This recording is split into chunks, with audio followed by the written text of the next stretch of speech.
نحمده ونصلي على رسوله الكريم أما بعد ويوم يعج الظلم على يديه يقول يا ليتني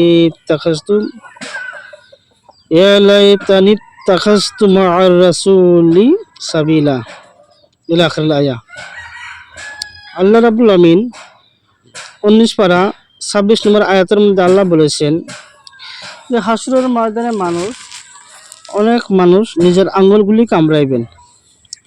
তারা আফসোস করবে, হায় যদি আমরা রাসূলের পথে থাকতাম, আমাদের নবী যে পথে আসিল, যদি আমরা নবীর হাদিস মানতাম, নবীর কথাগুলি শুনতাম, আমাদের কত কামিয়াব হয়ে যাইত। তারা হাসরের ময়দানে লোকগুলি হাতের আঙ্গুলি কামড়াবে আর বলবে, আফসোস আমরা কি করেছি। দুনিয়ার মধ্যে নবীদের কথা আমরা মানি নাই, নবীর হাদিস মানি নাই, নবী যে কোরআন নিয়ে এসেছে এই কোরআনকে অনেকজন মানে না। তারা আফসোস করবে আর হাতের আঙ্গুলগুলি কামড়াইবেন।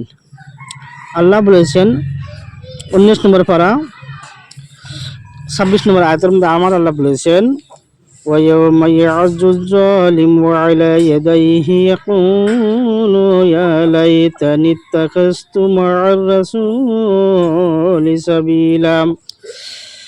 সেদিন নাকি রে বন্ধু মানুষ আফসোস করবার বলবে, যদি আমরা নবীজির পথে আমরা থাকতাম, নবীজির কথা মতো চলতাম, যদি নবীজির হাদিস মতো আমরা যদি মানতাম, নবীজি যে পথে চলেছে নবীজির আদেশগুলো হুকুমগুলো যদি মানে চলতাম, আজকে আমাদের হাসরের ময়দানে আমাদের আঙ্গুল কামড়াতে লাগতো না। বন্ধুরা রে,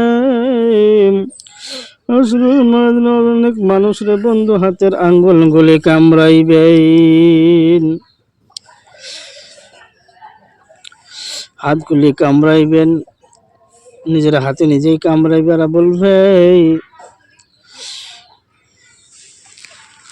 নিজের হাতগুলো নিজেই কামড়াইবে আর বলবে, কি করেছি আমরা, নবীজির কথা কেন মানে নাই, নবীজির আদেশ কেন মানে নাই, নবীজির যে হুকুম আদেশ দিয়েছিল নবীজির আদর্শ আমরা কেন মানে নাই।